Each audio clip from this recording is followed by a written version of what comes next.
elle ne peut plus faire sans. Depuis bientôt plus d'un an, la reine Marguerite II apparaît toujours aidée d'une canne pour se déplacer. Un accessoire nécessaire au confort de la monarque danoise de 83 ans en raison de soucis bien particuliers. Marguerite II enchaîne les dernières fois. Quelques jours après avoir annoncé son intention d'abdiquer, la reine du Danemark est apparue ce jeudi 4 janvier à bord de son carrosse en or.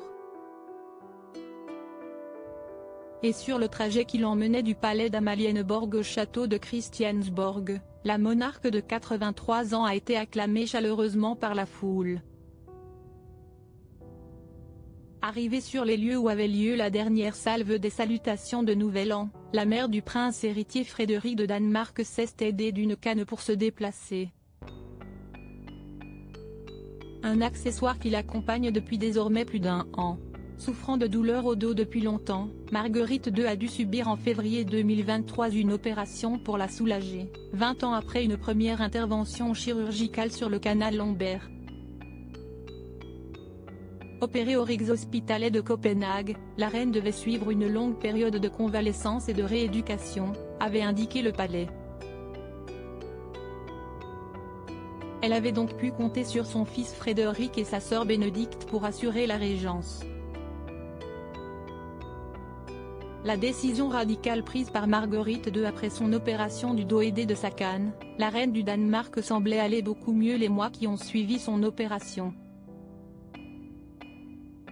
Et pourtant, si est en partie ce souci de santé qui l'aurait encouragé à prendre la lourde décision d'abdiquer le 14 janvier prochain. Dans ses vœux pour l'année 2024, la grand-mère du prince Christian a évoqué la longévité de son règne et sa condition physique. Dans 2 semaines, je serai reine de Danemark depuis 52 ans. Un tel nombre marquerait tout le monde, moi aussi. Le temps fait des ravages et le nombre des mots augmente. On ne peut pas entreprendre autant qu'on l'a fait dans le passé, a-t-elle déclaré.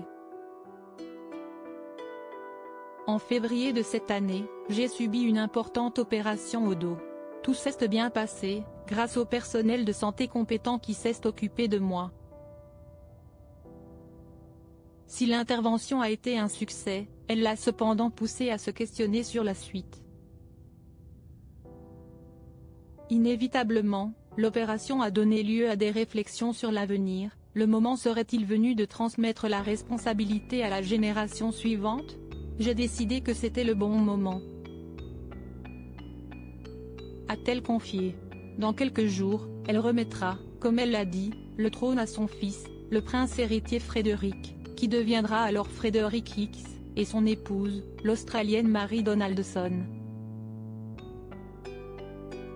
J'espère que les nouveaux rois et reines recevront la même confiance et le même dévouement qui m'ont été attribués. Ils le méritent, a-t-elle ajouté. Et à voir les commentaires dithyrambiques qui affluent sous les photos du futur couple souverain sur les réseaux sociaux, la demande de Marguerite II a déjà été largement entendue au Danemark.